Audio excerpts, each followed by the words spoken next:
Education meeting together. After a moment of silence, I'll ask Mr. Masters to lead us in a pledge.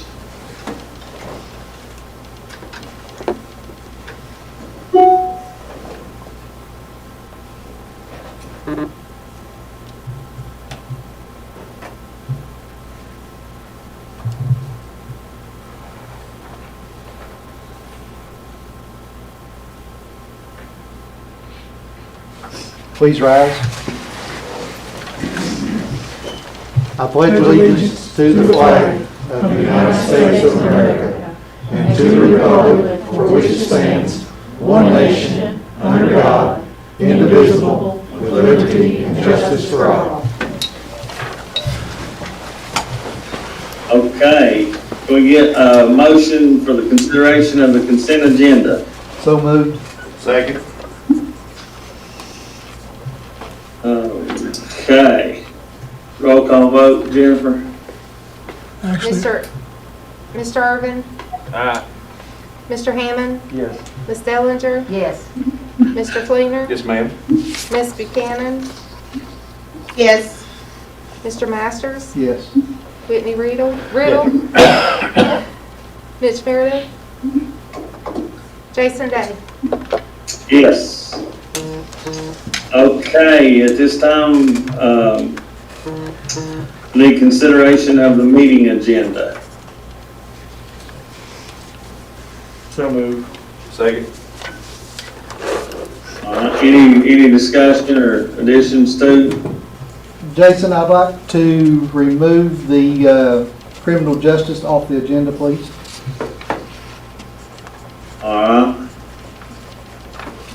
Do we need a second to do that? Mr. Day, you can do that without exception, or you could ask for that to be in the form of a motion. I think she got some information on that, Mr. Day, that I'd like to at least bring up at that time, if that's appropriate. Dr. Henry, what's the proper way to do that? Then, Go to a since section or there is an exception from a board member, then you should entertain a motion. Okay, so then, so we need a second? Yes, sir. I just wanted to leave it just a minute ago.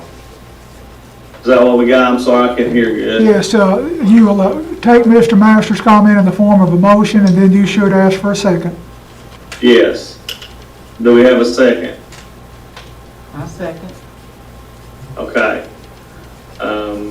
Any discussion? None, we'll roll call vote, Jennifer? Heather? That would be Heather. I mean, Heather, I keep seeing Jennifer, I can't see Heather. Okay, Mrs. Oh, I see her now, I see her. Can you repeat the motion? It's at the removal of the criminal justice. Off the agenda.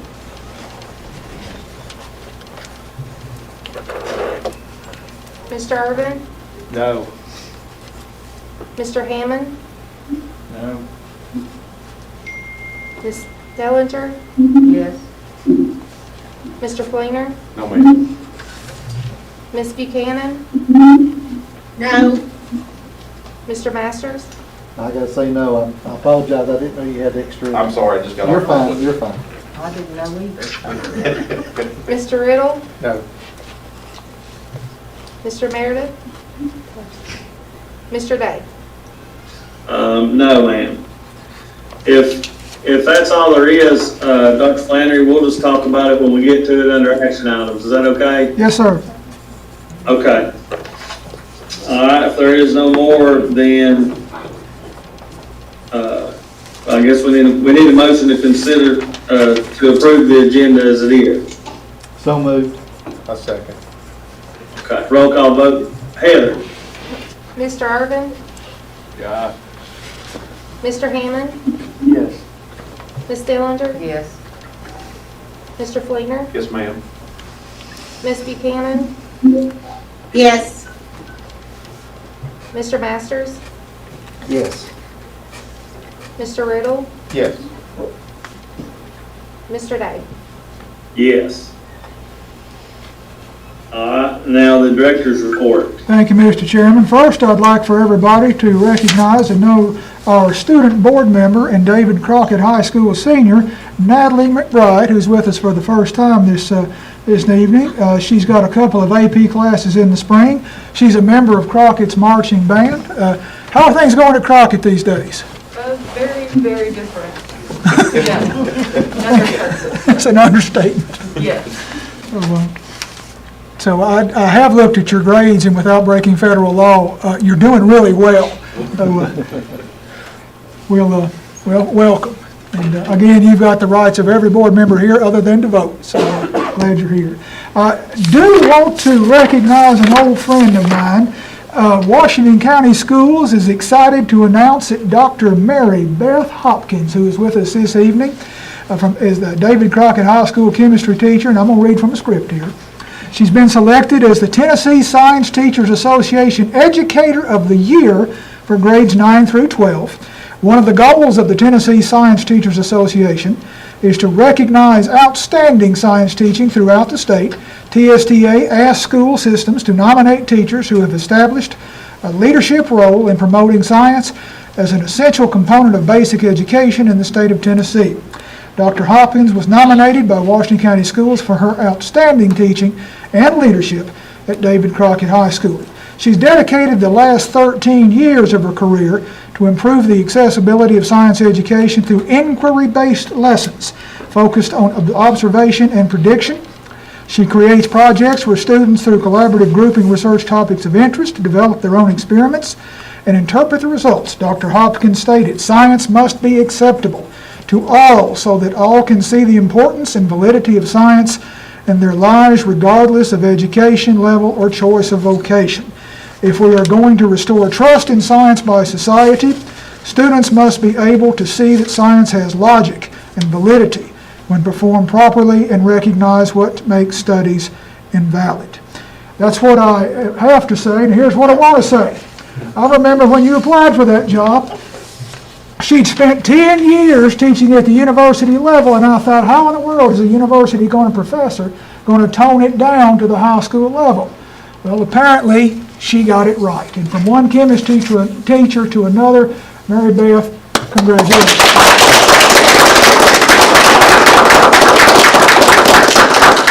Is there anything you'd like to say, or are there any comments that a board member might have for Doc Hopkins? Dr. Flannery? Sir. I sit in with Dr. Hopkins' class here, 2 weeks ago, and I'm a little bit late for AP. But she done an excellent job. She's got a great class that I was a part of. She done a great job. They were interacting, engaged, involved. Thank the world of her and for all our teachers that are doing a great job during this time. But she done an excellent job. Really did. I've got a question. Are you bringing in some to do lab work or not yet? I guess I probably should stand up so you can Yeah, hear go ahead. Sorry. Right now, we have managed to get through with virtual labs. Either I performed the lab and filmed it for them and provided them the data, or I used, as Mr. Fleener saw, there's a variety of high-quality virtual tools out there, and one of them, and we laugh about this, we call it PET. It's PAGT, and it's from Colorado University, and they have outstanding simulations. And I couldn't have them come in to do model building, but they could model build virtually. So we've been doing that. Now, next semester, I know the board approved to have them come in for science labs. I'm not sure how that's going to look or how I guess that's for Dr. Keys to discuss with us what we want to do about that. I do know probably the biology people would very much like to do that. But for now, we've been able to get through it with virtual instruction. Congratulations. Thank you very much. I just wanted to say that when I came here 13 years ago, 13 and a half years ago now, I guess, and I sat down with Dr. Flannery, and he had a file folder and a Post-it note. I will never forget that. And then he walked me in, and Grant Rowling was the director at that time, and Grant waxed on about being a science teacher. And he kept going on and on, and I looked at him and I thought, "Is there anything about me you want to know?" Next thing I know, here came Dr. Gillis and Dr. Flannery again, and I guess they had already made the decision. And I'm glad. I've often said that the first year I taught Ed Crockett, I didn't teach them nearly as much as they let me teach. And I learned about high school a lot. I got my comeuppance the first year Yeah. because I came in from college thinking, I'm going to show these high school teachers, what are you doing wrong when they come to college? And boy, did I find out the truth. I have enjoyed every day of it, despite my complaints. I wouldn't have any other job. And Dr. Flannery will tell you, you would have to use dynamite to get me out of Crockett. I would never leave Crockett. It's phenomenal school. We are underrated, I think. We are the best kept secret in Washington County. And we are turning out good students, even virtually. We have some excellent students. They're doing okay. And I'm very pleased. I'm very shocked and very humbled. I have no way in the world that I ever think I would get this kind of award. So I know Dr. Keyes, he's got my back on a few things. We'll see. I don't know if there'll be any more. But again, very happy. And thank you so much. Well, thank you. Now hang with us. These are really entertaining. Joining us virtually this evening are three elementary principals, Shannon Gray of Gray Elementary, J.W. McKinney of South Central, and Mark Merriman down at Lamar. In preparation for your called board meeting on January the 4th, I have asked them to provide input as to what an effective physical reopening scenario would look like at their school. If you'll permit me, we'll go, I only have 2 questions for each, and then we'll do some Q&A. So from our left to right, Shannon, can you hear me? Okay, Shannon, what grade bands do you think, if we're physically able to come back, what grade bands, in your estimation, would be most effective? Looking at Gray School's data, I have more 6th, 7th, and 8th grade students who have a failing grade than I have in any other grade level. And those are also the students that parents are telling me they're having a difficult time motivating them to get out of bed, motivating them to get their work done, and they also have difficulty helping their children with 6th, 7th, and 8th grade math. So not unlike the high school, it's my middle grades are, and it is not all of them. I can tell you that it's 26% of 6th graders, 24% of 7th graders, and 38% of 8th graders have a failing grade. And some of those students have all failing grades. We have been able to bring those kids back in with those new at-risk guidelines, and we actually went from 46% of our 8th graders with failing grades to 38% just this week by bringing in students. We don't bring in more than 5 at a time per classroom, but those kids have been difficult for us to motivate, and I do feel like, because it would be wonderful if we could have them all back in the building. However, I think parents are a little more confident with, the letters, numbers, basic math, basic reading than they are with the 6th grade ratios in fractions that I learned just this week. At the same time, I do feel like if our students, whether they be pre-K through 8th grade, would join our meets, our teachers are teaching all day, every day. If they would get on those meets or even watch those recordings, they would be capable of keeping up with their assignments. All right, Mark, if you'll unmute yourself, Mr. Merriman, what grade bands do you think would be most effective there at Lamar to bring back if we can physically return? I actually went with a different approach than what Ms. Cray went with, and she and I have discussed it, and JW, and all 3 of us have a different perspective based on our school communities. Right now, I'm having major attendance problems on the lower part of the building. So my recommendation, if we came back, which to be perfectly honest, at this time, I don't feel any grade should come back, but my recommendation would be pre-K through 2nd grade. The reason for that is I believe that foundational skills in writing, phonics, phonemics, and a lot of our basic skills are really difficult to teach through a monitor. I've been in every classroom in my building multiple times this semester. My teachers are doing a fantastic job, just like at every school in this district. But I really see a huge struggle and a disconnect with the students at the foundational level.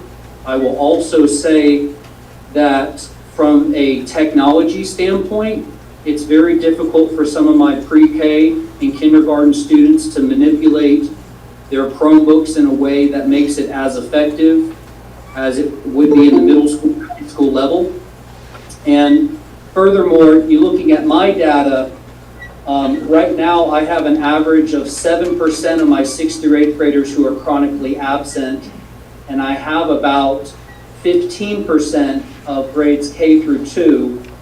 So interestingly enough, my data is a little bit different than what Ms. Gray has. And again, every school's a little different, but I'm in talking with my teachers and even my middle school teachers at our PLCs last week.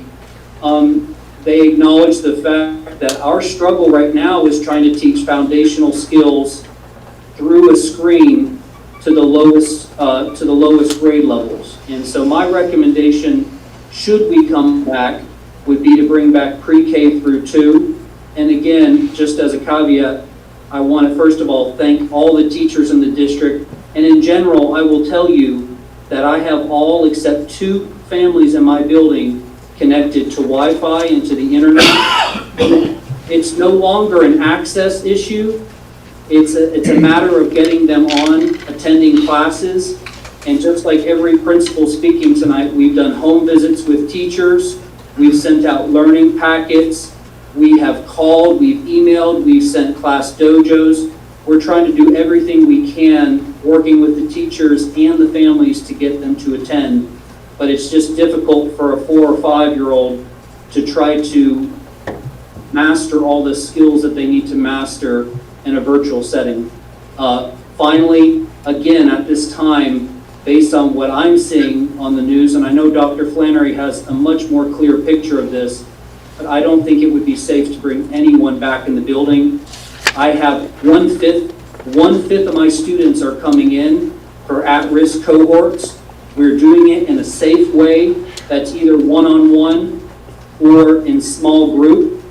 Most of my at-risk cohorts are not even in the classroom. They're in larger spaces like the library or the computer lab. So we're trying to make sure that we're doing that, and we do those in 2 shifts a day. Every student that comes in an at-risk cohort has been pre-identified, and it's not like we're calling every single kid in just because they have one missing grade. Furthermore, every student that comes in at risk gets a free breakfast, free lunch, and a free snack. And again, I appreciate the board allowing the principals to have a moment to talk. And again, I really appreciate what my teachers are doing. They're working so hard this year. Thank you. All right. JW, if you'll unmute, again, the question is, if we can physically return, what grade bands would be most effective there at South Central? Okay. For me, I would expand it a little bit. I would say K3 for us. From my standpoint, I too say that right now, with like yesterday's case numbers was 223, I believe, in one day. I think the case numbers are too high, but once we are able to return, K3 would be where I would want to see students come more often. I would like for the board to give the principals the ability to expand at risk and let us have a little bit more flexibility with that with teachers. That would allow us to even bring in students just who are at need, whether it be academic or socially, if a teacher feels like that student needs that support. For at risk, if given the opportunity to expand at risk, I would like to try to bring in kids per grade.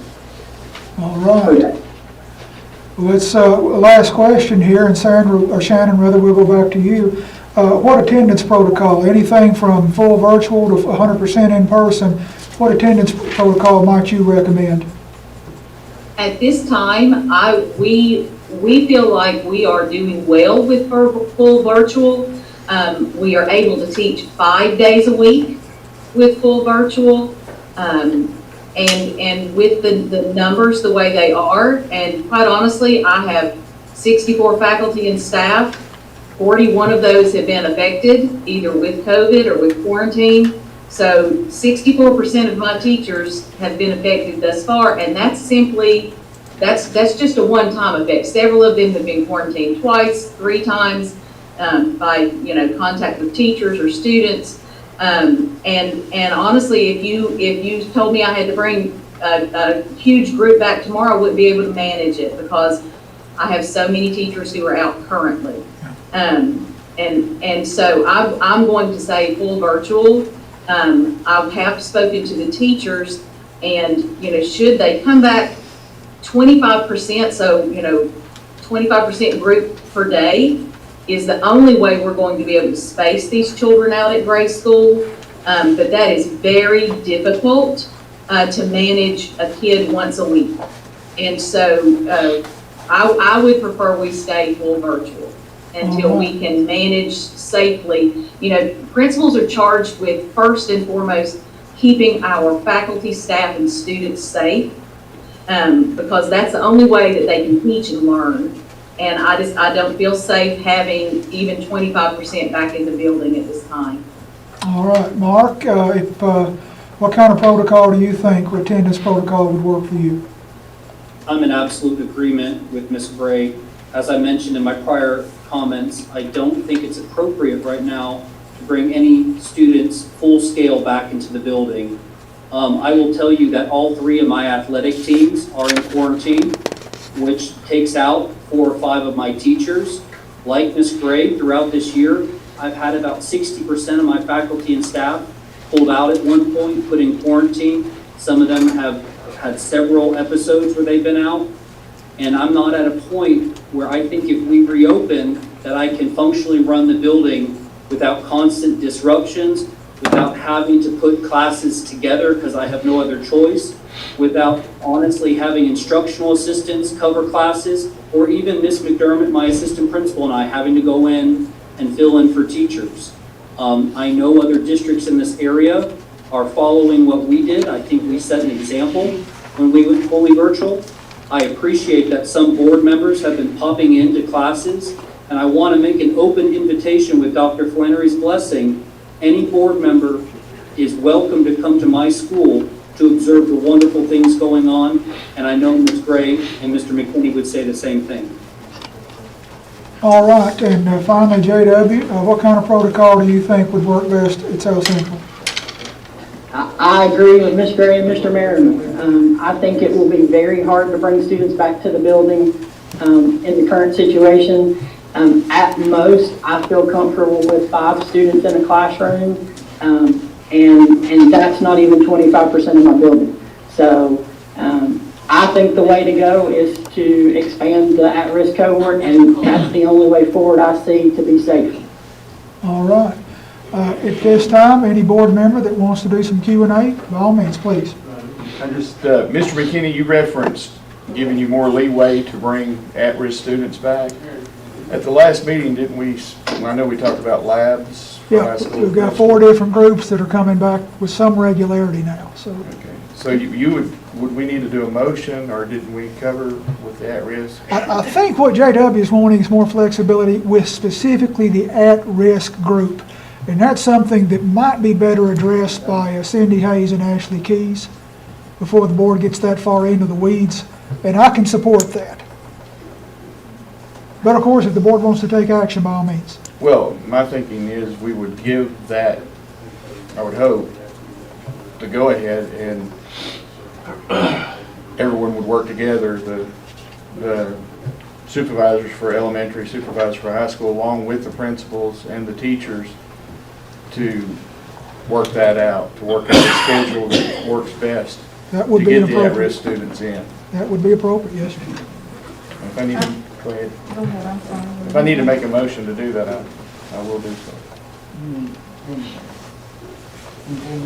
Or now. Well, for the at-risk students, immediately, if they can work it out schedule-wise between, and I'm talking socially, you know, all the issues. Whatever he considers.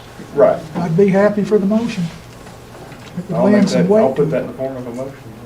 Mr. Chairman? Can we get a second Second. Go ahead. Go ahead. discussion? Roll call vote. Heather? Mr. Irvin? Aye. Mr. Hammond? Yes. Ms. Dellinger? Yes. Mr. Fleener? Yes, ma'am. Ms. Buchanan? Ms. Buchanan? Mr. Masters? Yes. Mr. Riddle? Yes. Miss- Mr. Meredith? Yes. Mr. Day? Yes. I have a question. I wanted to ask some of the principals, what were some of the disadvantages of the hybrid, the staggered 50%, like 2 days a week? One group came Wednesday off and then the other two. I know it's a bigger group there, but other than that, I know teachers are not fond of it, but other than that, what were some of the other disadvantages? I think we only had it 2 weeks, didn't we? About 12 Didn't we only days. have it 2 weeks? What were some of the disadvantages of that? For South Central, at 100%, there was no way we could social distance in classrooms. I have high numbers in certain classes, and that's just not possible. In order to have 6 feet apart with 200 students with 11 classrooms, it's just not possible. At 50%, you're asking the teachers to teach virtually half of their class and also half of their class in person. So you basically run back and forth between the screen and the students in class, and it makes it very difficult to answer questions and work with students in both settings. If you're paying attention to the screen as a teacher and you're not watching the students, something could happen in your classroom or vice versa. And then still, the social distancing at 50% is very hard. It's a little more spread out, but we're not 6 feet apart.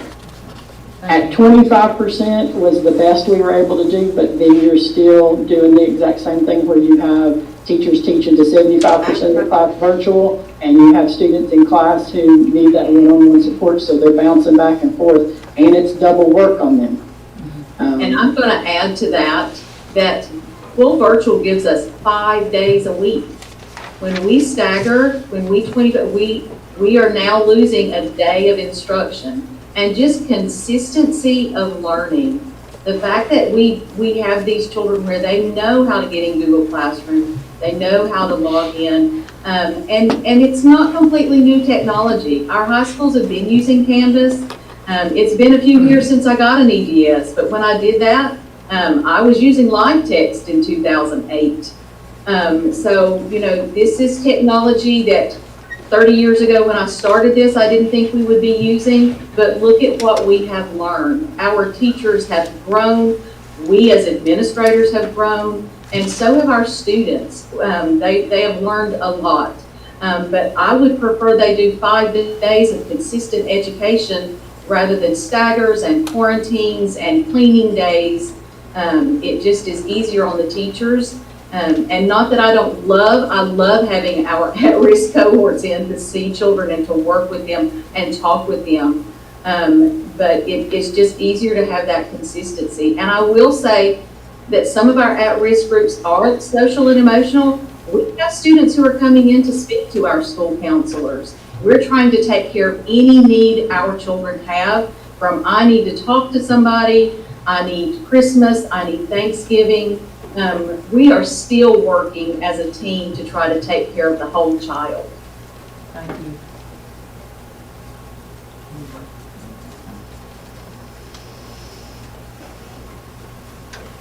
I just don't understand how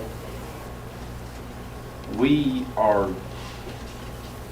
in the shape we're in. And I drove by Cherokee School today about 10:30, 11 o'clock, and there's kids outside on the playground playing, kids walking in, holding hands, going back into the school. and we're struggling. Now, I'm sorry. I still feel like these kids need to be in school. So, Annette wants to have a plan, you know. I want our kids back to school. So, that's all I got. I'm gonna say something, if you don't care. Can I ask something?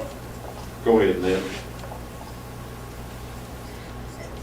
We do need a plan. We need a plan that shows our parents, our kids, our community, where we're taking this. We're just literally working from month to month to month, and sometimes week to week to week. We need a plan that states, you know, when we feel safe back in the school. And our principals can tell us at that percentage when they would be comfortable bringing kids back in. You know, I also know that there's other places around us that are in school. I know of one school system that is bringing their kids in 50%, and they are concentrating fully on that 50% when they're in front of them. They're recording lessons and using those lessons for those kids to be taught with from home. And then they are turning around, and on Friday, they have office hours for their teachers, and all kids are virtual, their lessons are virtual, and they can contact their teacher through a Meet and be able to receive the help and the resources that they need if they can't be right in front of the teacher. So I think that we have, you know, just overlooked some things because we think they need to be in front of that screen with that teacher constantly. And I don't think that's the case for some kids, and we need to figure out where we're going. When can we put them back in school? We're talking about not letting them go to school, but we're not talking about how do we get them there back in the classroom. Any other questions or comments for the three principals before we move on? Sir? Dr. Flannery, I just want to say, you know, I've been to several Google Meets now in every school, been in every school now. And I've been just blown away. I've seen, you know, Dr. Hopkins, you know, have virtual labs. You know, I've seen the get more math, the, you know, kids getting into small groups online, different things. I mean, I've seen even from kindergarten to 12th grade of doing amazing things and reaching those kids that are on there. If they'd come to the meet, the teachers are giving them all they want. I mean, they're engaged, they're involved. They, you know, tell them to get back on later if they got questions. I could see where the kids do struggle when they have to go back and just watch you know, the recorded lesson because they don't have that one-on-one. And you know, even some of the kids, they've only met their teacher for, 10 days, but they love their teachers. I mean, they still know them. They're still personal. I mean, I had one teacher tell me that she's closer to her kids this year than she's ever been in her whole career. I had a first-year teacher at Westview. This is her first year, and I said, I hope, honey, it gets better than it, you know, I hope it's the worst year you ever had because I don't see how it could be any you know, it's got to get better from here, but she said, I've got the best job in the whole world. I mean, that's the kind of people we have working for our system. I mean, they're unreal. And, you know, we got 3 administrators on here, leaders in their schools, that, I mean, my hat's off to you all. You're all doing the best you can. Our teachers are too. They're doing great. I mean, thank you all so much for what you're doing. I'm really proud that we have such a system that we do, and I can't say nothing more about it.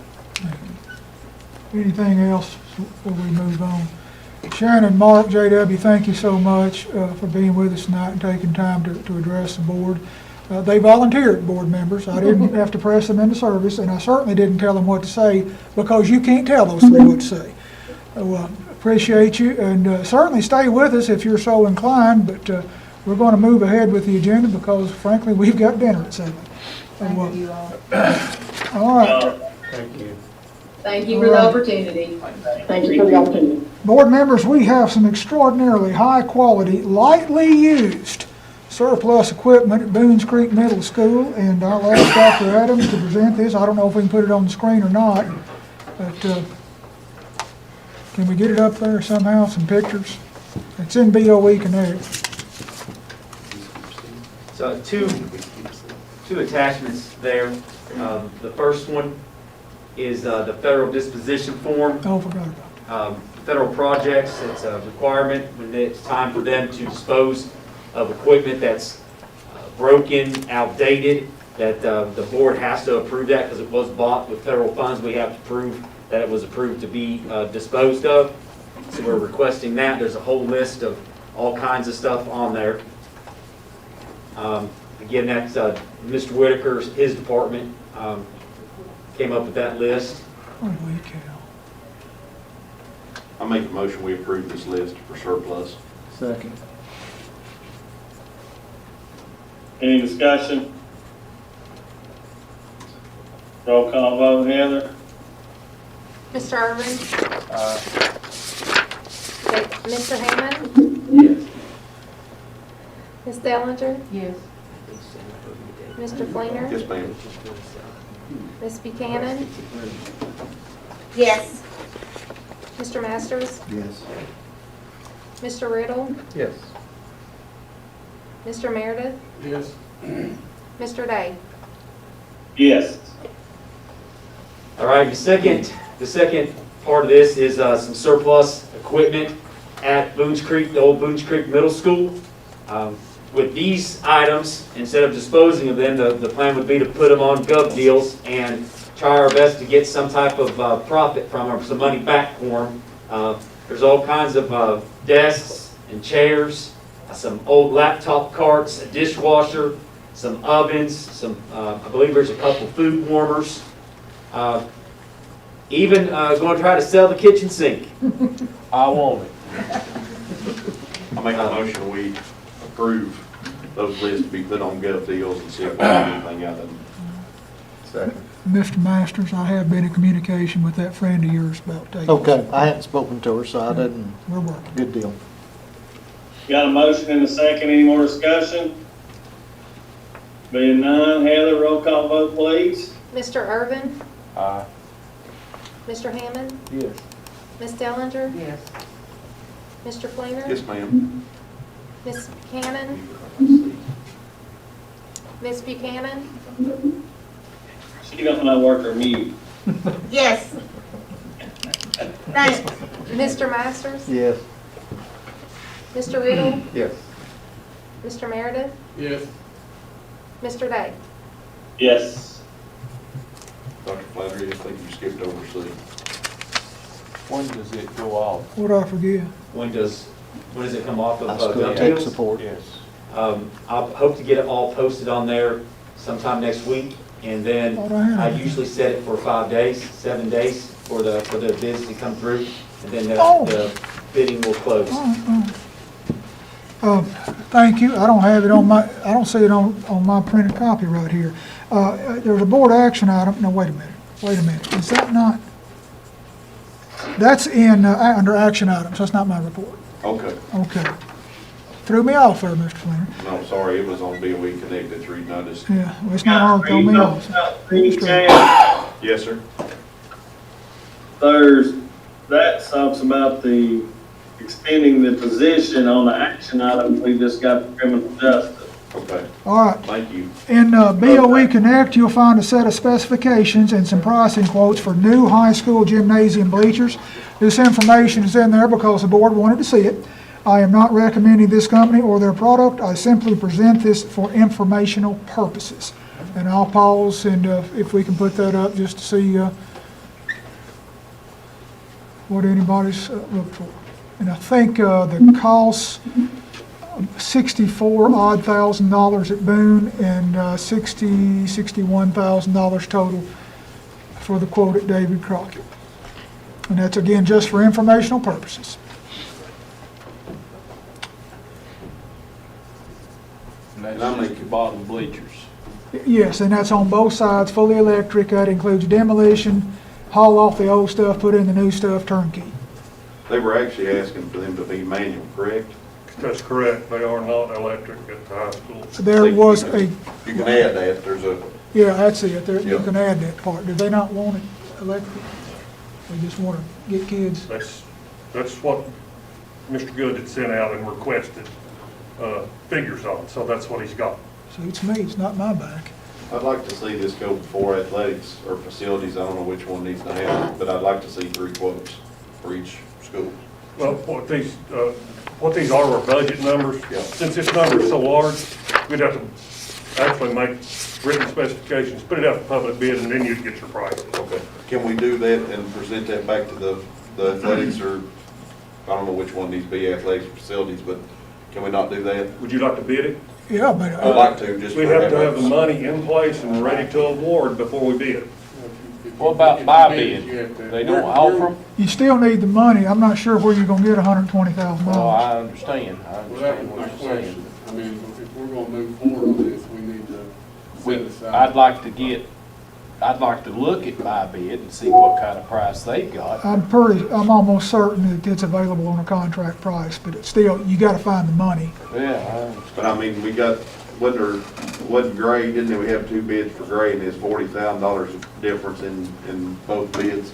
That's the reason I said, I'd like to have 3 bid numbers, at least just to throw out a feeler out there to get a bid, because if we have, we're gonna budget $150,000 for 2 sets of bleachers, and we can get them for $40,000, that's a whole different ballgame, 40 versus 150. I don't know, I think it's worth throwing the feelers out there to see what those numbers would be, please. So what form of motion do we need to get Mr. Hale or finance to appropriate the funds before we get the bids? Well, can we not throw out 3 feelers just to see what those numbers would be before we get, and report them back next month? I think you could ask for a request for quotes, which isn't exactly a bid. I mean, if it's a bid, then you're gonna have to award it. So, or not, or reject them all. But if it's a request for quotes, you might be able to do that. But your purchasing folks can answer that question. Tell you what, we'll find the quotes if the board will find the money.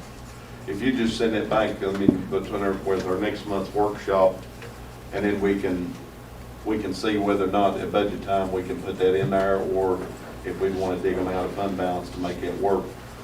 I do think that the gray bleachers are in pretty bad shape. We've had 2 people that I know have failed on these. That's a safety problem out there at Gray, myself. Heather, you've got all that. We'll get to work. Smoke, All right, if we can move on, and Dr. Keys, all right, several months ago, we asked the board to adjust local policy to include some emergency language required by the Tennessee State Board of Education that was applicable only to the graduating class of 2020. It is now prudent to remove that language, and I'm going to ask Dr. Keys to flesh that out at this time. The BOE, under policy adjustment, you're going to see graduation requirements and grading system. If you remember back on April 23rd, the state board passed COVID emergency rules, and it changed the graduation requirements, it changed some of the grading requirements, so those seniors who graduated, school shut down in March. And so we added that language, but it has expired, so we've been advised to remove that language. I'd like to make a motion to waive first reading, straight to second and final reading for 4.605 and 4.700 to remove that language in those 2 policies. Second. All right, we got any further discussion? Did Ms. Buchanan have a question? I can't see her. I'll see the I one. did, I had a question on the previous bleacher thing. I can't find a picture of those. Do we have a picture of what that bid is for? I don't think that was in there. I think it was just quotes. I don't think there was any picture of that. Okay, well, I'm not willing to spend any money on something I can't see. There is one picture under the section where it says update on bleachers. With the high school information, there's a picture of a bleacher there. I don't know if it's the same thing we're talking about, but there's that picture. Well, I would like to be be able to see what they're bidding us, what they are quoting us. You know, are they quoting wooden? Are they floating, what are they quoting us? Are they quoting metal? I think when we get the quotes, whoever's in charge of that will ask for details, specifics, and maybe pictures of exactly what they are bidding so we can compare them. Okay, thank you. Okay, let's move on with our motion and our second. Can we repeat that? I'm sorry, I didn't want to leave her out and I didn't see her hand. The motion is to waive first reading and go to second and final on erasing the COVID rules in policies 4.605 and 4.700. Okay, we had a second? Yes, Mr. Meredith. Okay, any more discussion? Roll call vote, Heather. Mr. Irvin? Mr. Hammond? Yes. Ms. Delander? Yes. Mr. Fleener? Yes, ma'am. Ms. Buchanan? Yes. Mr. Masters? Yes. Mr. Riddle? Yes. Mr. Meredith? Yes. Mr. Day? Yes. Mr. Chairman, a little housekeeping here. Board policy requires that at the December meeting of each year, I, as Director of Schools, make a recommendation to the board on which members of this administrative staff should be appointed to the Charter School Review Committee. Now, we have never had a charter school application, but we have to have a committee. And at this time, Mr. Chairman, I recommend Dr. Jared Adams and Dr. Ashley Keys, and would remind you in January that the board must elect a committee, and you and I will cover that before that time. I'm just fulfilling my obligation to the board at this time. So it requires no action. All right. As a motion, Dr. Flannery? No, it's just, I just need to fulfill that because board policy tells me to. You and I will get together and we'll make sure it works in January. A little show and tell, board members. A company sent me 3 of these shields this week. This is about the cheapest shield on the market. To put these in front of 1/2 of our K-4 students, that is at 50% staggered schedule, run about $24,000. Just showing you. I've got one on my desk now. That's something else I want to show you.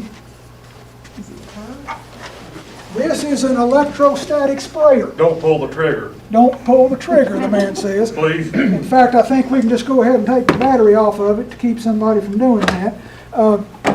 Every school has one of these, Has more than one of those. and it's in daily use at every school. Yes, it is. So, and Ryobi is a well-known brand name. I just thought you'd want to see one of these gizmos. What do they cost? $315 a piece. So what's, and we've got them all over the school system now. And the chemical that is used is called HALT. It is in use in pretty much every school system in this area. And as far as we can tell, every school system in this area has these and does their own spraying. So this is what we use. Anything you want to add to that, Philip? I'll be happy to try to answer any questions. How often is it sprayed? How often? We use them every day. Every day in every classroom? Not every classroom, but every day. And if there's a hot spot, like if we know somebody was tested positive, they're in quarantine, they go in there and use it. Okay. Thank you. All right, finally, we're going to the McKinney Center here in a little over an hour. I've been asked to remind you that you will not be allowed in the building unless you're wearing a mask. There is a buffet involved, and they have gloves for us. You wear gloves to serve yourself, and then you take them off. And seating is 2 to a table. Mr. Chairman, that concludes my report for this evening. Okay, thank you, Dr. Flannery. So at this time, we have 2, is that right, Dr. Flannery, to address the board? Yes, Ms. Salyer and WCEA. Okay, I'm going to read this if you can hear me okay. Individuals speaking to the board shall address remarks to the chairman and may direct questions to the individual board members or staff members only upon approval from the chairman. Each person speaking shall state his or her name, address, subject of presentation. Remarks will be limited to 5 minutes unless time extended by a majority vote of the board. The chairman shall have the authority to terminate the remarks of any individual who does not adhere to the above rules or chooses to be abusive to an individual board member or the board as a whole. Members of the board and the director of the school will have the privilege of asking to any person who addresses the board. Issues requiring response to the board shall be directed by the chairman of the appropriate committee or director of school staff for their advisement. Further recommendations will be presented to the entire board. I think that's it. Okay, who do we have first, Dr. Flannery? Nikki Salyer is with us this evening. Okay. Miss Nikki, 5 minutes, please. Okay, am I allowed to remove my mask or do I have to keep it on? Yes, ma'am. Step over here. And I had asked about handouts.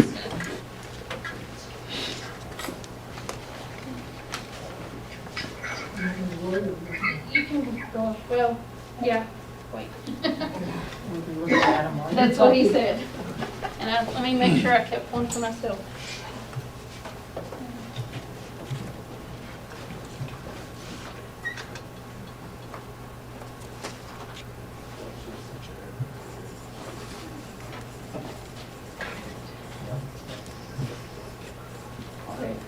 I'm Nikki Salyer. I live at 310 Hugh Cox Road in Gray. I had a pre-K at Ridgeview until last week. I withdrew her and put her back in daycare. I have a 3rd grader at Ridgeview and I have a 5th grader at Ridgeview that has an IEP due to his cerebral palsy diagnosis as well as autism. Several of you know me. Some of you may recognize me. I was at the sheriff's office for almost 14 years with my primary focus being in child abuse and special victims crimes. And if you know me, you know that I was still very passionate about that job and doing things for children. You also know or may have heard that I tend to be very boisterous and opinionated, hence why I'm here tonight hoping to represent most of the parents of the Washington County school system. Due to my personal life, I chose to leave the sheriff's office last year and have been spending the last year trying to build a real estate business. I do not want to consume a lot of your time talking about myself, but I will say this. I'm a lifelong resident of Sullivan, Washington County area. I chose to stay local for college, graduating with a master's in criminal justice from ETSU. My husband and I chose to move into Washington County and specifically picked a home in Ridgeview School District because we were confident in the school's ability to serve our children. More specifically, at that time, our only child who had unknown special education needs that needed to be assessed. Now we have 2 daughters that are also depending on the Washington County school system for their education. I am and we are invested in this community, as are the parents that I'm here to represent tonight. As the last 9 months have unfolded, we have all been faced with many challenges, hardships, and changes. Those changes have been presented in each one of our personal and professional lives. No one has been exempted from the effect.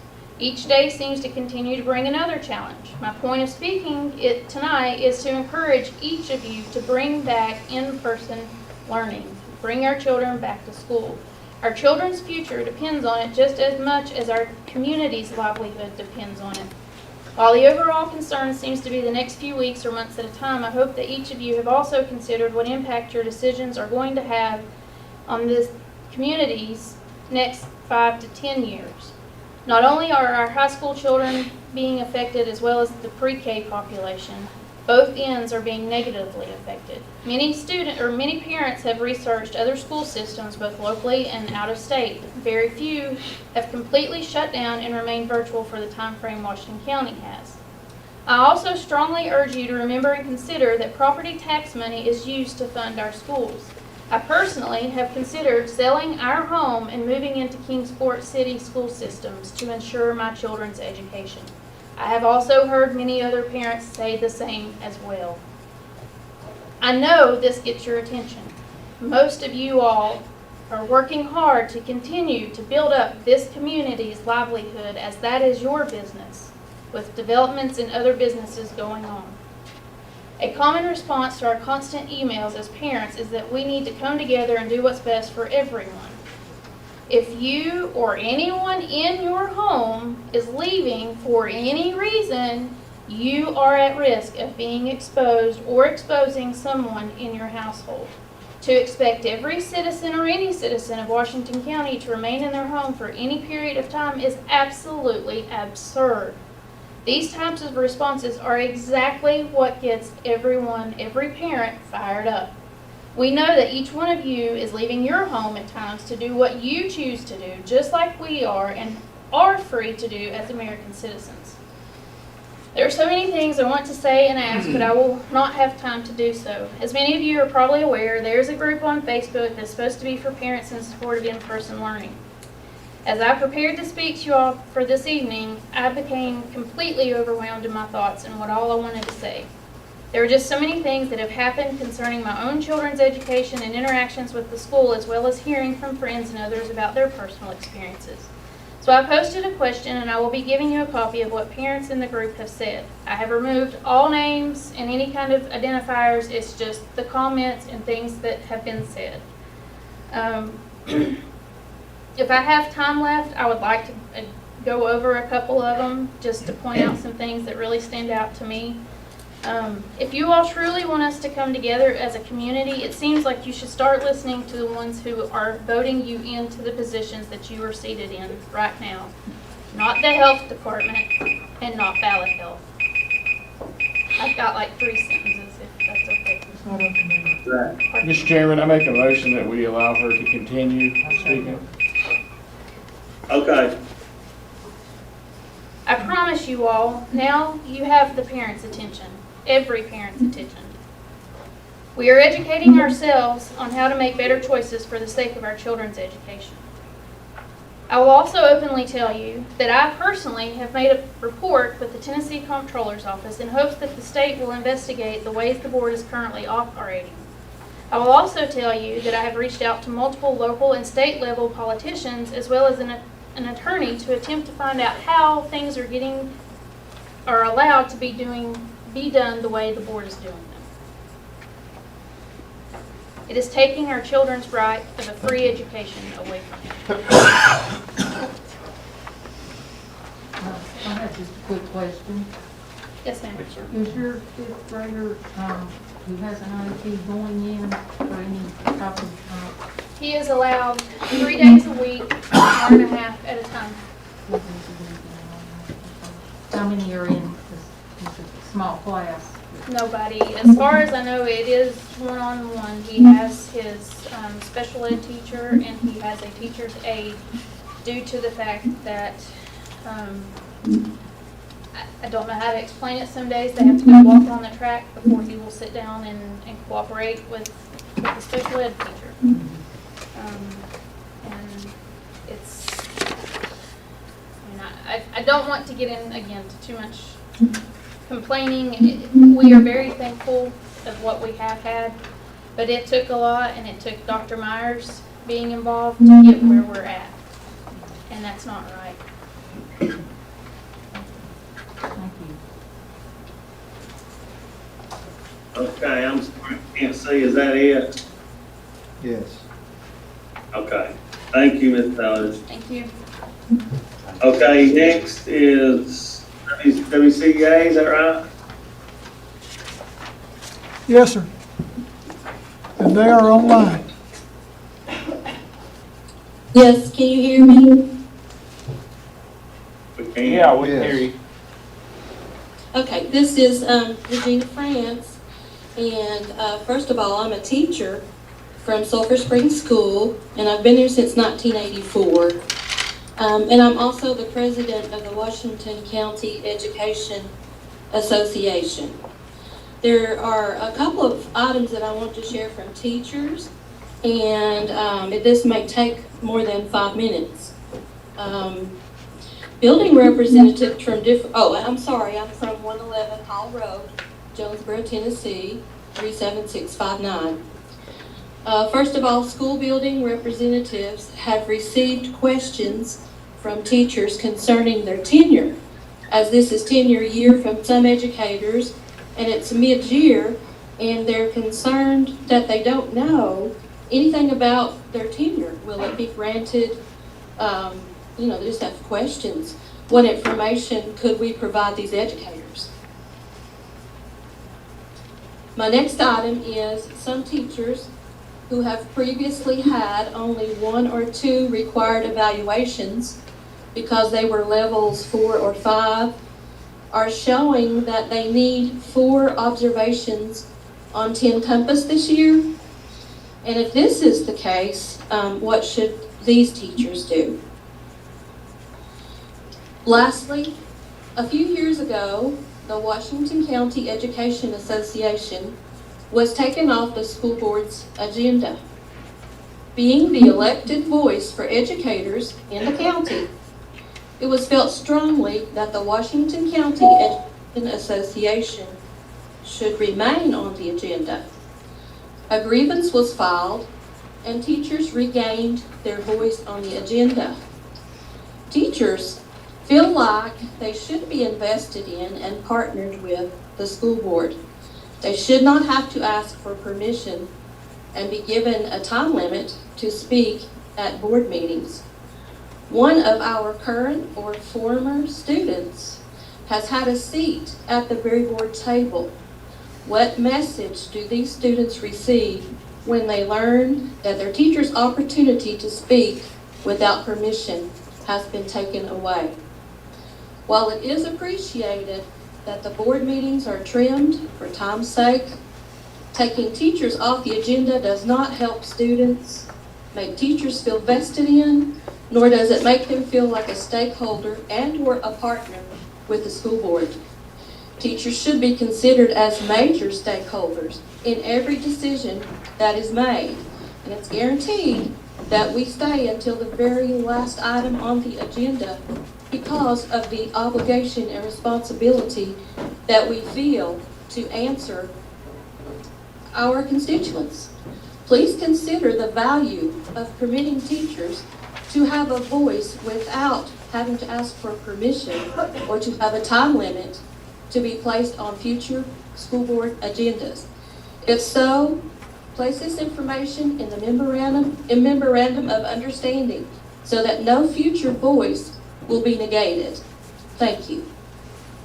Thank you. Okay, we're moving to action items. And you guys had a very lengthy workshop, which is something new for us. And I think almost everything on here should be pretty cut and dry.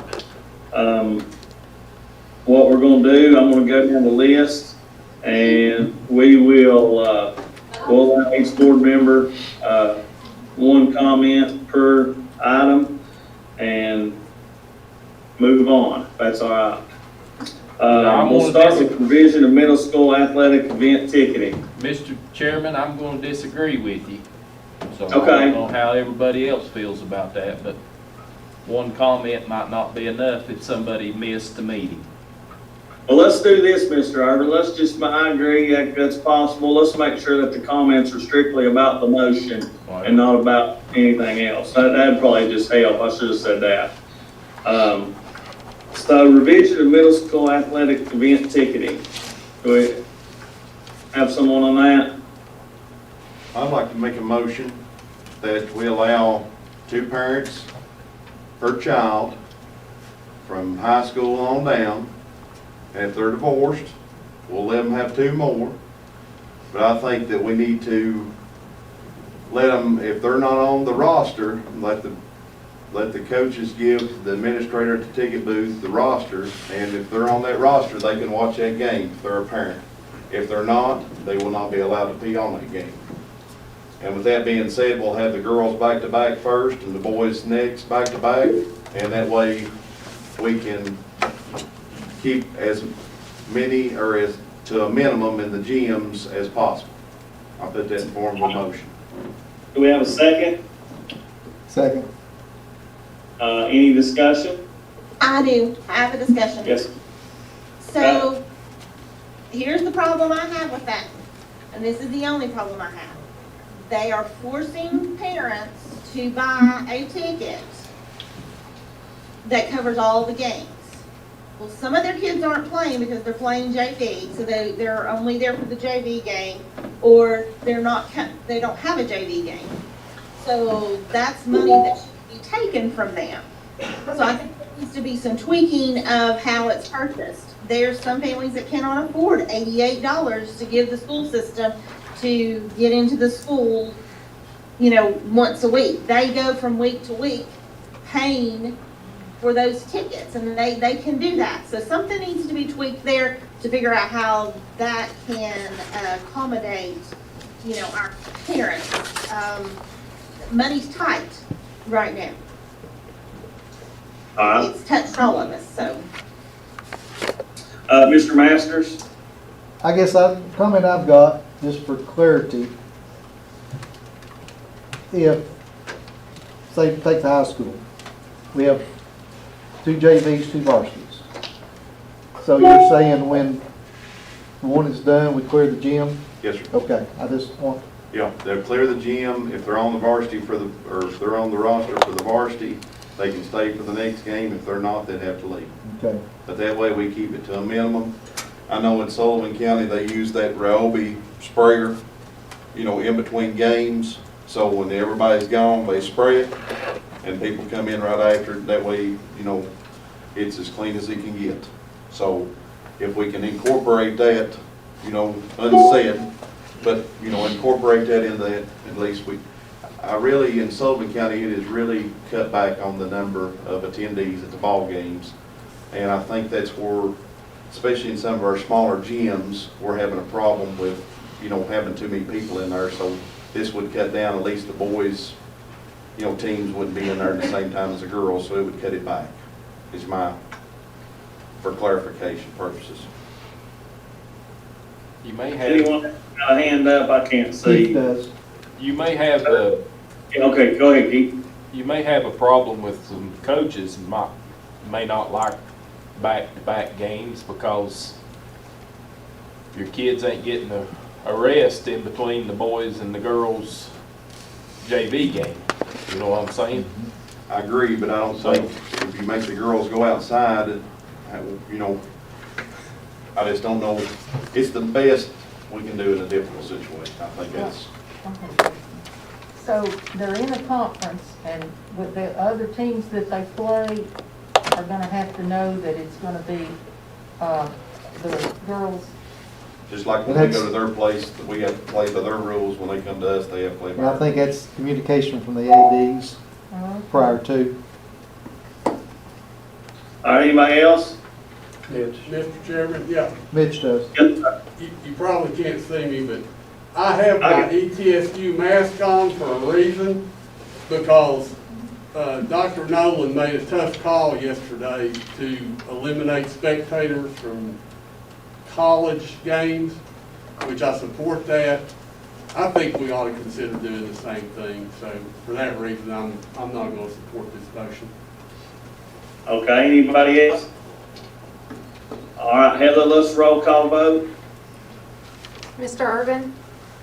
Yes. Mr. Hammond? What we're voting to, agree to do the 2. Oh, okay. 2 and divorced parent would be 4. 4. And also clearing the gym. It's every legal guardian, that's what it meant, that's too. Yes. That's not. Mr. Hammond? Yes. Ms. Dellinger? No. Mr. Fleener? Yes, ma'am. Ms. Buchanan? No. Mr. Masters? Yes. Mr. Riddle? Yes. Mr. Meredith? No. Mr. Day? Yes. Okay, moving on.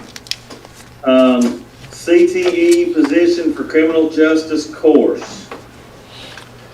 Mr. Fleener? Mr. Chairman, right before I come into this meeting, I was on the phone with Ms. Leeton.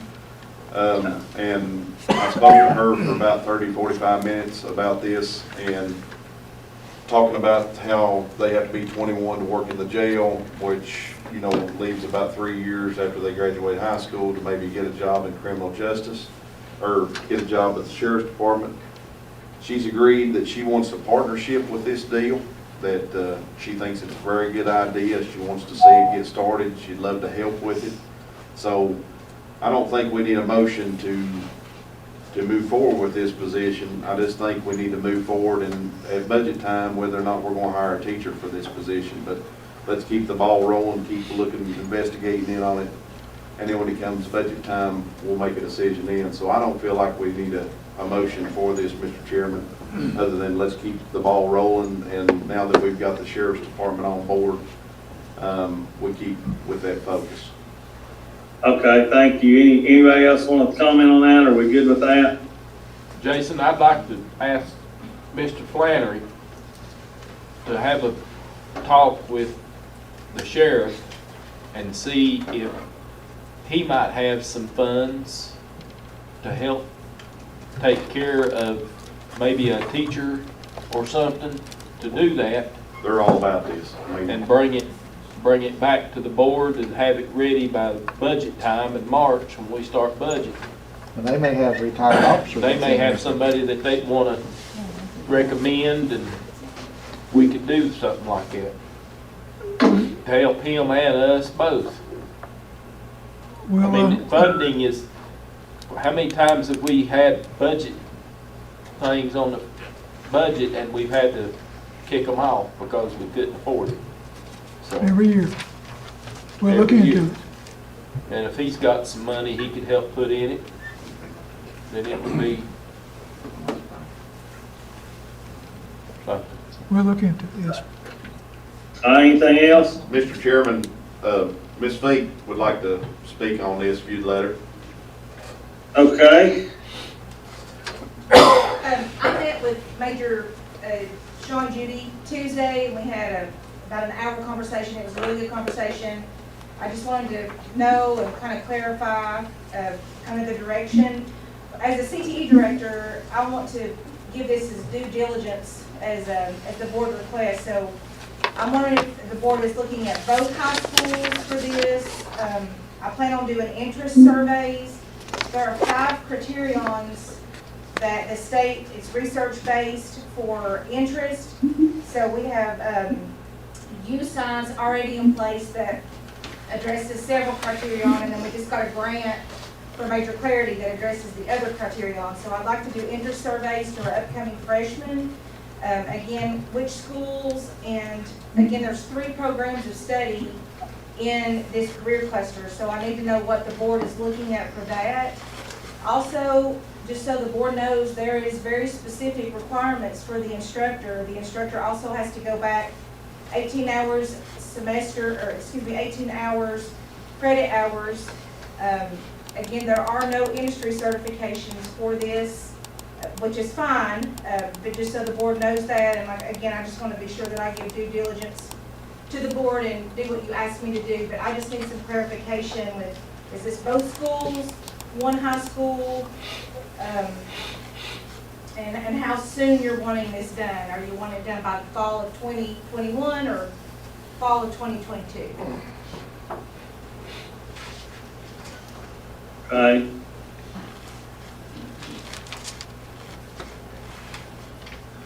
All right.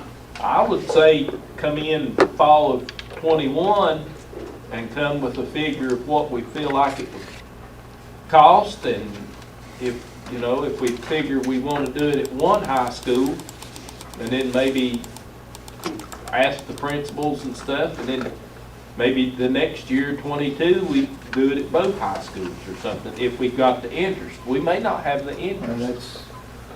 So if, I believe we need to talk to the principals and do a survey with the kids or something to come up with something. But I would say start fall of 21. That's my opinion.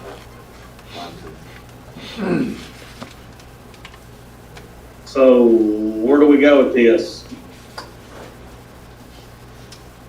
leave it off, or leave it up for discussion come budget time? Is that what I'm hearing?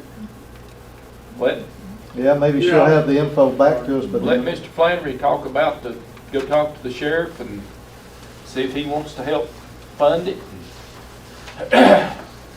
Okay. See what he says. Anything else on this? Not, we'll move on. On my list, which I thought we've already handled, was grade elementary bleachers. We need to take action on that, or we already handled that? No, we haven't. Mary Beth's got her hand I up, would Jason. like to make a motion that we pay for, fund the grade, the grade bleachers, gymnasium bleachers. Do we have a second? Second. Okay, I got a question. So, we said earlier, we couldn't fund them because we only had 2 bids and they were $40,000 off. Are we still gonna fund them, or are we gonna get 3 bids, or what do we do? I'd like to hear from Brad Hale if we could, see what the funding is. Mr. Hale, can you help us? Well, we'll have to first see how much funding we're talking about. I think at this point, I haven't heard anything definite. So, there are places we're getting ready to do a major budget amendment at next month's meeting. And that's where I'm actively looking at where all we have funds. The board's already voted. We moved some funding already from travel and professional development to pay for the $65,000 in scoreboards that's already been done. So I'm looking for other areas where we got overage or got excess funds that we might be able to move around. We will have some, we know, in insurance where we over budgeted that this year just on the information at the time. But if we're talking $150,000 now, that's a little bit more difficult to find that much. But if somebody can give me an exact amount, fine, I certainly can. When we do the budget amendment at the next board meeting, we'll know pretty much spot on what we have. Well, I thought we had something here that says 500. Mr. Riddle? I think in theory, we all agree that we need new bleachers, but I believe we need to further investigate for pricing purposes, just between the two quotes we've gotten before we make a purchase. I think we need at least a minimum of 3 bids with some specifications attached to it before we make a decision. Mr. Fleener? I agree. I do think, I'd like to see at least one more bid come in, but I'd also like to put a bug in the HEW's ear come January the 7th. These at Gray are a safety issue. We definitely need to do something. I'd like to kick it back to the January 4th meeting to see if we can get another request for a quote from another company and talk about it further on the 4th, if you would allow that. And that way we can make a decision at that point. But I'd like to see at least one more bid and ask the HEW if they could find something for us. Mr. Chairman, I'd like to go ahead and make a motion, we get 3 bids. Oh, I'm sorry. But I do have. I'll erase that. Well, I've got a question though, for the motion is, what is the funding source? I guess I would direct that to the people that made the motion. To the person that made the motion? Yeah, we're funding source. we don't have that in a budget line item anywhere. So you've either got to realign money in our operating budget, or you have to realign our capital investment plan and ask for the commission to fund it. So where do you choose to go? I thought it had already made it to that, because I think we've been talking about this for well over a year. But we haven't made Right, we haven't I taken any understand. action. Mr. Chairman, the board did send me to HEW, I think back in September, to ask for funds for this specific project, and they turned me down. Okay.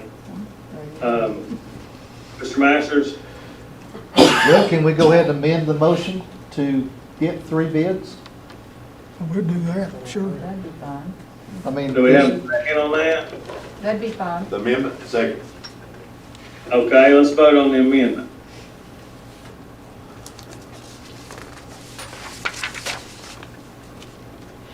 Heather? Keith Irvin, Mr. Irvin, Was it September or they turned this down? He started reading. Yeah, it was, wow, man. Mr. Hammond, Yes. Ms. Dellinger. Yes. Mr. Fleener. Yes, ma'am. Ms. Buchanan. Can you repeat that? I got thrown off and I got back on. Well, The motion, I just need the motion repeated. It's amended. Okay, well, I need the motion and the amendment. let each person that made the motion repeat it, because I can't see them or. Mary Beth? Well, I made a motion that we fund it, but I'm willing to withdraw that motion. Fund what? The bleachers Fund are the great. bleachers that we've been, the dangerous bleachers we've been talking about. At Gray? Yes. And then I amended it to get 3 bids on that. Okay. So right now, we're voting on the amendment, Annette. No. Okay. Mr. Masters? Yes. Mr. Riddle? Yes. Mr. Meredith? Yes. Mr. Daly? Yes. Now we need to vote on the motion as amended. Is that right? Yes, sir. So clarification, we're just voting to do the 3. You get 3 bids, is all.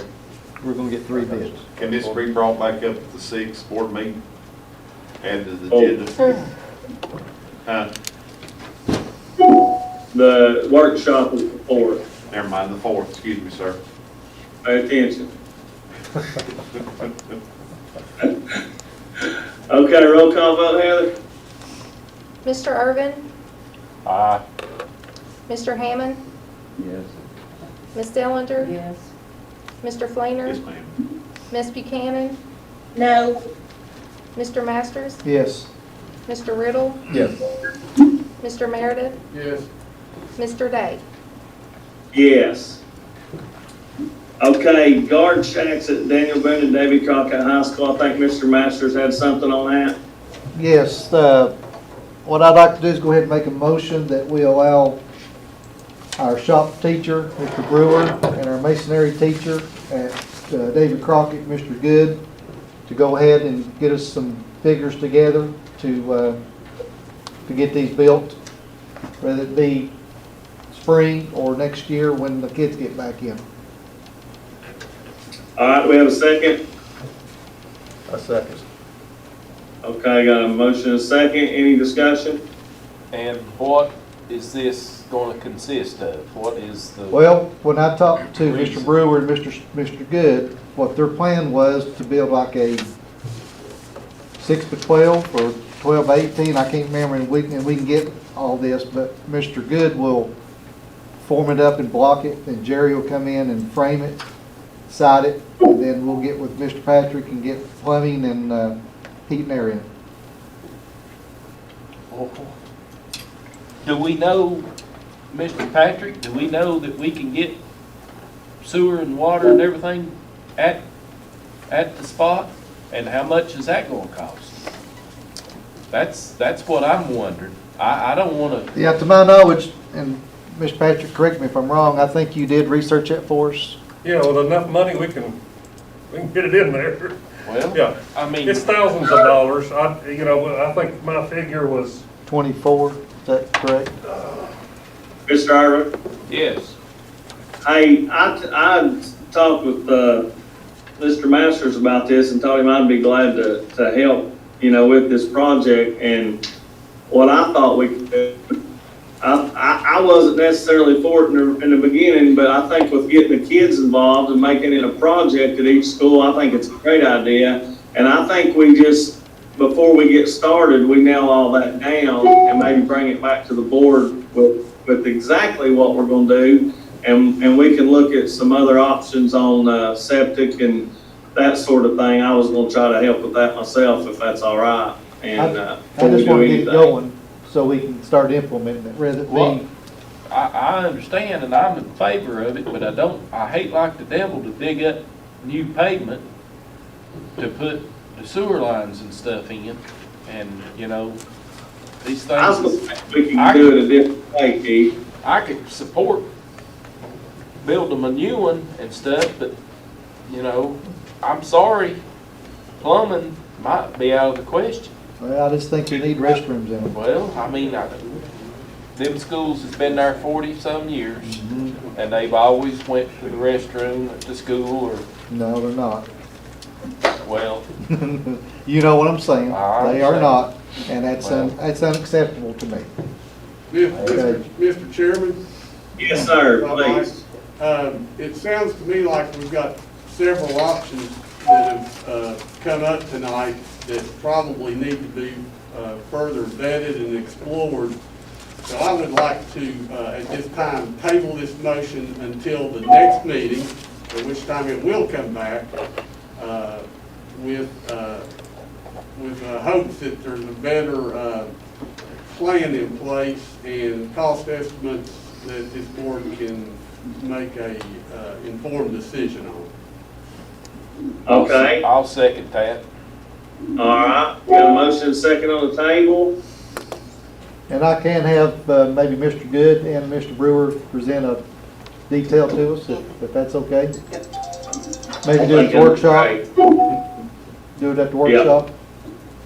I think that sounds good, we can do that. Okay, roll call vote on that table, do we need a roll call vote on that? Yeah, there's no Please. discussion. Okay, Heather? Mr. Irvin? Aye. Mr. Hammond? Yes. Ms. Dellinger? Yes. Mr. Fleener? Yes, ma'am. Ms. Buchanan? Yes. Mr. Masters? Yes. Mr. Riddle? Yes. Mr. Meredith? Yes. Mr. Day? Yes. Okay, ionization, Mr. Riddle, I think has something on that. Mr. Chairman, I'd like to make a motion to have the Director of Schools, Dr. Flannery, prepare a budget amendment to be presented to the County Commission that will move $500,000 from the fund balance to an appropriation line for the purposes of installing ionization units in the schools. I would further ask that Dr. Flannery check and see, investigate with the Hugh Committee if there's a possibility that they may assist us with funding of this, and also if there's any CARES Act money available. Second. Okay, got a motion second, any more discussion on that? I agree, but I would like to maybe wait one more month, because if the new administration comes in and the new stimulus check comes out again, there should be some money coming. Yeah, and that could be used for that. Okay. Whitney's got his hand up. So is it my understanding that just by moving the money from one line to another doesn't necessarily mean we're going to spend it there? We're just appropriating it from one area to another. Okay. And doesn't make, we're not locked into spending that. So that's just moving it around just in case. Is that correct, Dr. Flannery? Yeah, and if you don't spend it at the end of the fiscal, it goes right back to fund balance. Thank you. Ms. Buchanan? Yes, I would like to see us go ahead and go with this. This could help us get back into school. If we can also add to this is if we do get any CARES Act money in, we can put that money back. Okay, Mr. Fleener? I'd like to see us get some more bids. I think, you know, as the Energy Savings proposed, a group, they've done this bid, maybe the cheapest we can get it, but I do think that's outside the Energy Savings agreement that we have with them. I'd like to see us get 2 more bids to see where we're at on that if we could. It's my only, I mean, that's my thought. So we're not really going at this time to take their price, we're just moving money. Okay. And then maybe at the next workshop, we could discuss the bids on it. Okay. If that's possible. Anybody else? All right, let's vote, let's roll call vote on the motion. Can you, somebody repeat the motion that's there? Whitney can. Yes, I can. I'd like to make a motion that Dr. Flannery prepare a budget amendment to be presented to the county commission that will move $500,000 from the fund balance to an appropriation line for the purposes of installing ionization units in the schools, and also that he further pursue with the Hugh Committee if there's any possible assistance with funding and possible CARES Act money available for this appropriation. Okay, roll call vote, please. Mr. Irvin? Aye. Mr. Hammond? Yes. Ms. Dellinger? Yes. Mr. Fleener? Yes, ma'am. Ms. Buchanan? Yes. Mr. Masters? Yes. Mr. Riddle? Yes. Mr. Meredith? Yes. Mr. Day? Yes. Okay, moving on. Mr. Chairman. Portables. Mr. Chairman, I did have one question about the bidding. Yes, sir. Was that not recommended from the attorney, we go ahead and bid it out because of the way? As of about 2 o'clock this afternoon, it was, yeah. Could we not go ahead, since we've discussed this, go ahead and make the motion to get this ball going? Because we're looking at pushing it Well, out we 2 don't to have 3 the more money weeks. to do it, I think, was the thing, wasn't it, Dr. Flannery? See, the thing is, we don't even know how to write specifications for this. We'll have to have help just to know what to bid. It's not like buses. We've never done this before. We'll need engineering help. We will need professional engineering help, even writing specifications. At some point, this board will need a professional services contract, and that doesn't have to be bid. I mean, this is like building a new school. Not quite that scale, but we can't do that in-house. Yes, ma'am. I think Mr. Nelson wanted to address the board about something. That's up to Mr. Day. Let's move on. We've been back and forth with emails and to Mr. Bennett, and I think we got a handle. You don't see. Who is that, Dr. Brown? Mr. Day, Can I make one comment? Mr. Nelson is here and would like to make one comment, but that's up to you. Quickly, please. Sure. So, you've asked us to go ahead and provide you a proposal, and it's public. It's in your board minutes. It's on the internet. So, to me, a couple things. One is we buy this product direct. It's a highly patented product.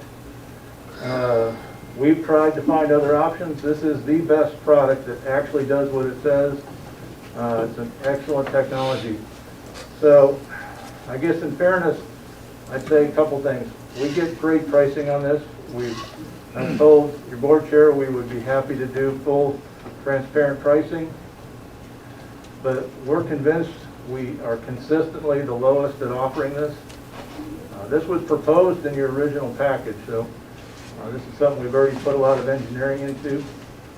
But in that our pricing has already been put out there, it just wouldn't be fair to us. So I would just like that thought out there for you.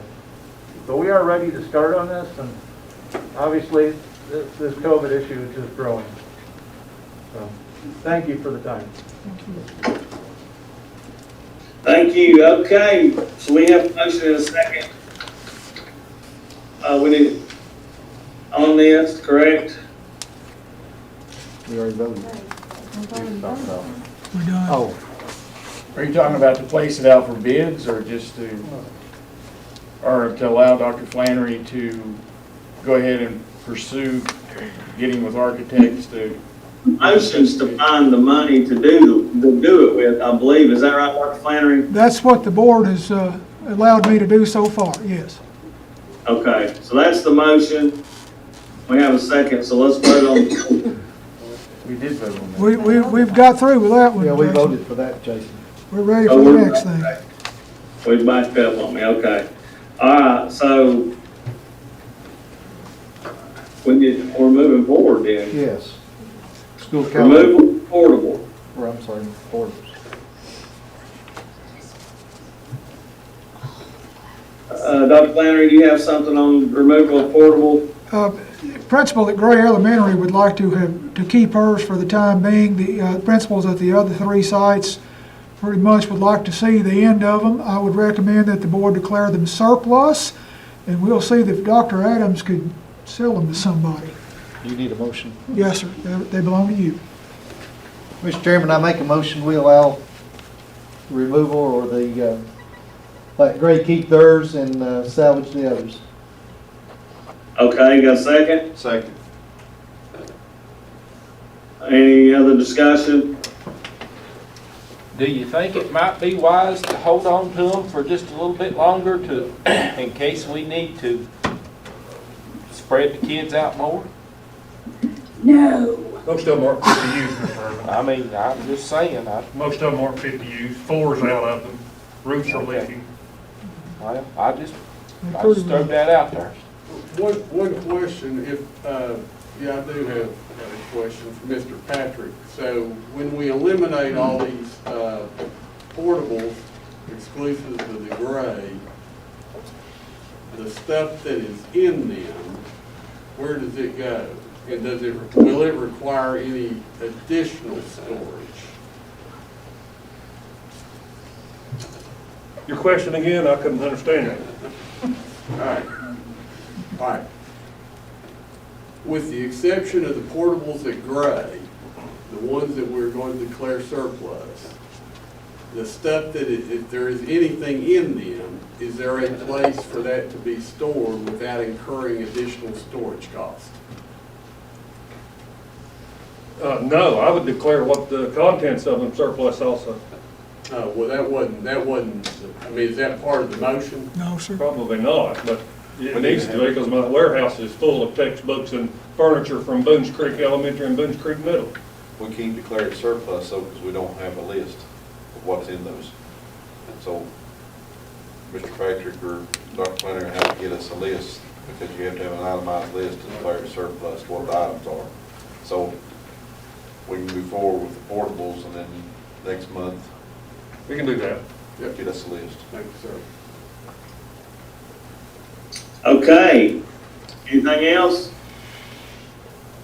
Roll call vote on removing the portable.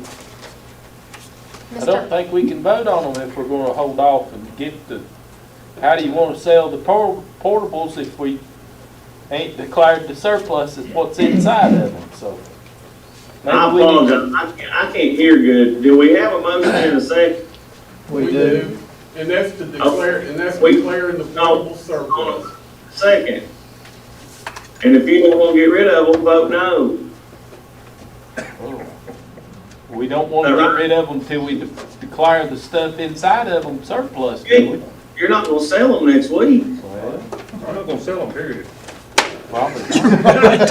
Just do this. Yeah. We'll come back with Plan B next month anyway. Don't worry Potential about it. bidder online right now, quit that. They did say there's one born every minute though, so I'm In counting. September, you can still vote to get rid of them, can't you? Yeah. We'll start. Roll call. Call for vote. Mr. Irvin? No. Mr. Hammond? Yes. Ms. Dellinger? Yes. Mr. Fleener? Yes, ma'am. Ms. Buchanan? Yes. Mr. Masters? Yes. Mr. Riddle? Yes. Mr. Meredith? Yes. Mr. Day?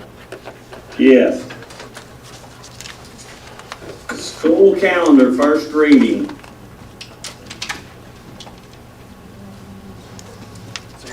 Adios.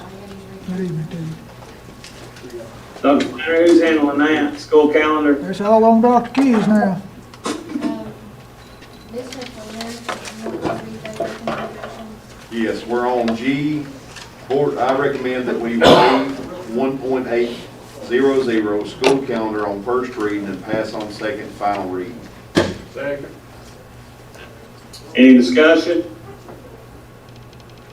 Roll call vote, Heather? Mr. Irvin? Mr. Hammond? Yes. Ms. Dillinger? Mr. Fleener? Yes, ma'am. Ms. Buchanan? Yes. Mr. Masters? Yes. Mr. Riddle? Yes. Mr. Meredith? Yes. Mr. Day? Yes, thank you. Ms. Eves or Mr. Fleener, charter school applications, first reading. Yes, I'm actually going to group H and I together.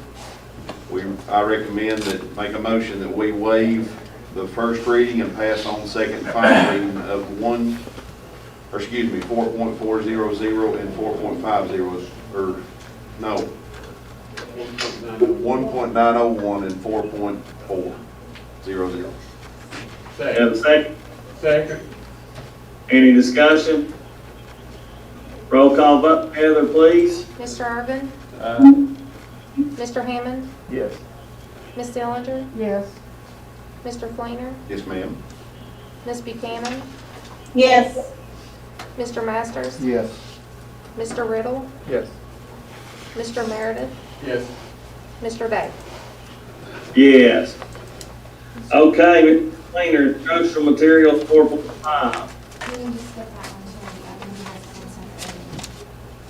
Which one? The student fees? Yeah, until you do 6.7. Oh, let's move to K if you would, please. Okay, it is.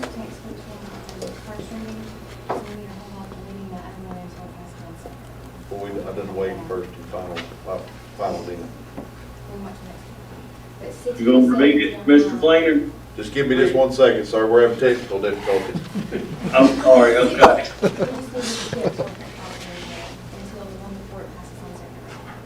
Well, I thought we just passed it on second and final, both those last two. Looks like a dent's on here twice. Yeah, I had to do something to, I don't know what happened to the first one.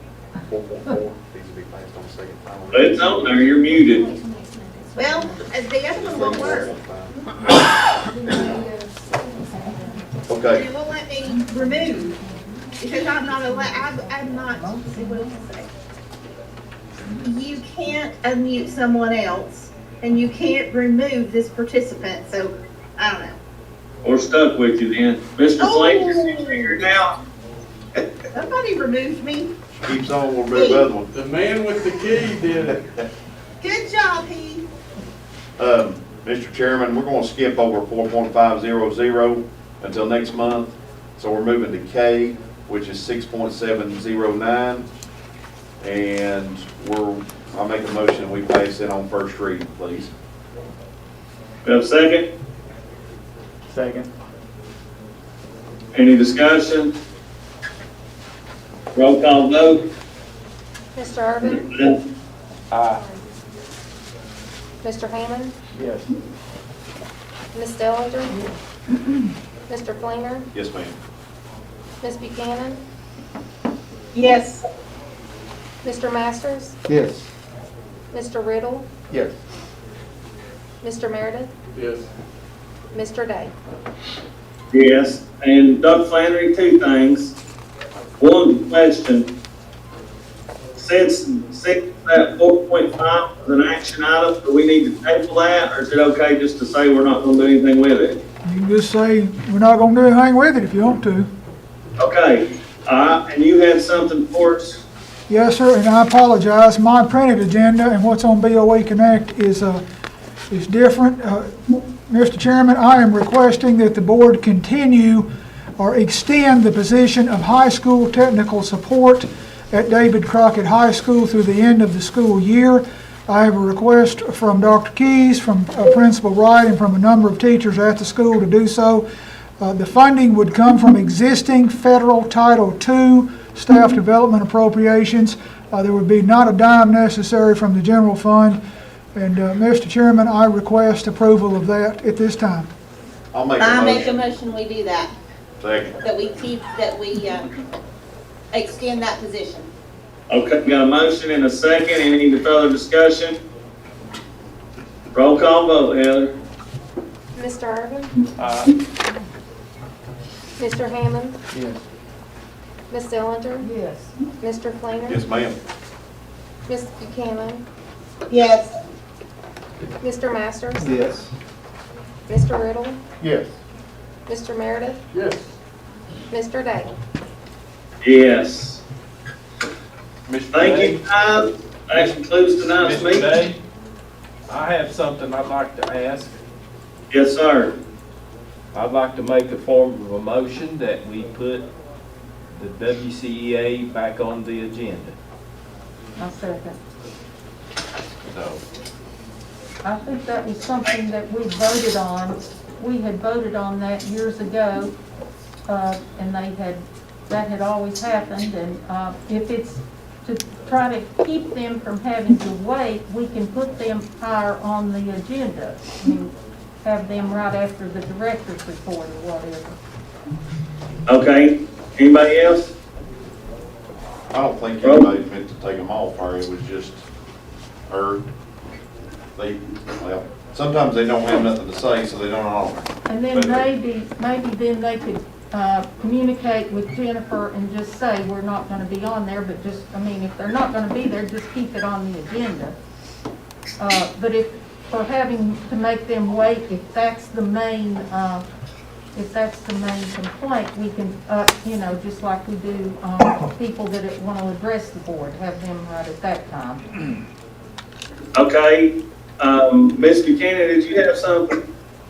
Ms. Dillinger just said it, so I don't need to repeat it. All right, so, any more discussion? Roll call vote, Heather? Mr. Irvin? aye. Mr. Hammond? Yes. Ms. Dillinger? Yes? Mr. Fleener? Yes, ma'am. Ms. Buchanan? Ms. Buchanan? Yes. Mr. Masters? No. Mr. Riddle? No. Mr. Meredith?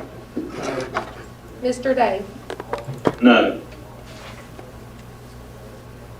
Okay, anything else?